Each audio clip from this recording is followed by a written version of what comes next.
नमस्कार, आप देख रहे हैं न्यूज़ फॉर नेशन और मैं प्रत्यक्षा सिंह आपके साथ। बौद्ध धर्म का काल चक्र पूजा 29 से शुरू है। 10 भाषा में होगा प्रचलित। धर्म गुरु दलाई लामा करेंगे अगुवाई।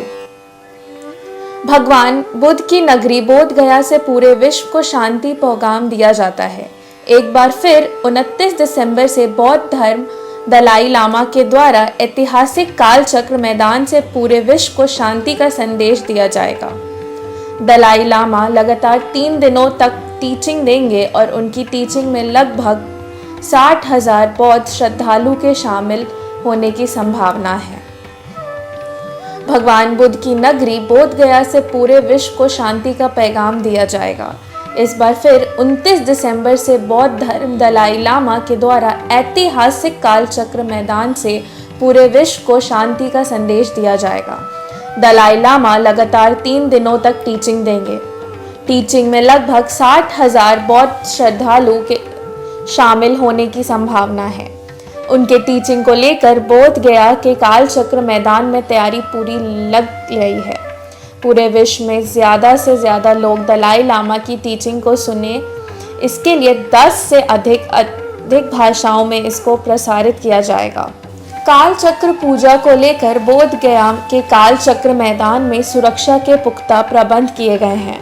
पूजा मंडल में प्रवेश के लिए काल चक्र मैदान पर 14 अलग अलग प्रवेश द्वार बनाए गए हैं। पंडाल के गेट और परिसर में भारी संख्या में पुलिस बल तैनात किए जाते हैं।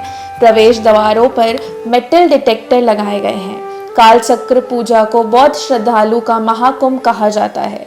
यह उनकी सबसे बड़ी पूजा है। इस प्रार्थना की अगुवाई तिब्बतियों के आध्यात्मिक धर्म गुरु दलाई लामा ही करते हैं। आइए जानते हैं कहाँ से पर्यटक आते हैं। काल चक्र पूजा में आत्मा को बुद्धत्व प्राप्ति के लायक, शुद्ध और सशक्त बनाने के लिए आध्यात्मिक अभ्यास कराया जाता है। प्रचलन में यूं तो काल चक्र पूजा को बौद्धिक श्रद्धालु का महाकुंभ कहा जाता है, लेकिन यह काल चक्र पूजा अपने में अनूठी और शक्तिशाली प्रार्थना मानी जाती है। इस प्रार्थना के महाउत्सव की अगुवाई तिब्बतियों के आध्यात्मिक धर्म गुरु दलाई लामा करते हैं।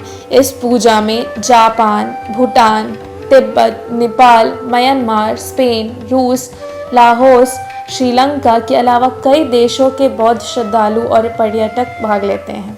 आइए जानते हैं क्या होता है काल चक्र पूजा।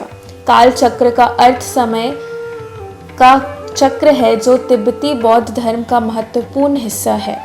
इस तंत्र का महाअनुष्ठान भी कहा जाता है। इसे पूरा करने का अधिकार मात्र दलाई लामा को होता है।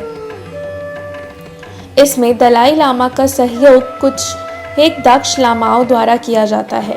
इसमें प्रथम मंडला निर्माण के लिए धर्म गुरु द्वारा भूमि पूजन की जाती है।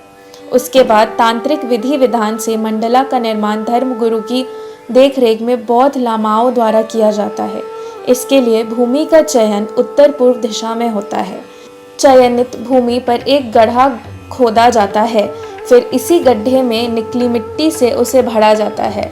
माना जाता है कि यदि मिट्टी गड्ढे से अधिक हो तो शुभ होता है, जबकि अगर कम पड़ जाए तो अशुभ होता है। पूजा के दूसरे दिन मंडल स्थल को बुरी आत्माओं से दूर रखने के लिए लामाओं द्वारा प्रारंभिक वेशभूषा में नृत्य किया जाता है। फिर मंडला के लिए पवित्र रेखा खींची जाती है। मंडला निर्माण में 3 दिन का समय लग जाता है।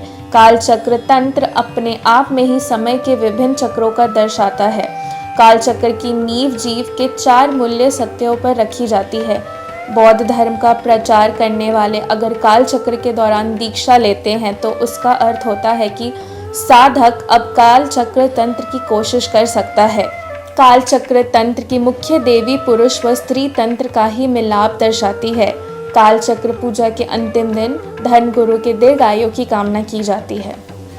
और भी वीडियो और खबरों के लिए देखते रहिए news for nation. News for nation के लिए प्रत्यक्षा की रिपोर्ट।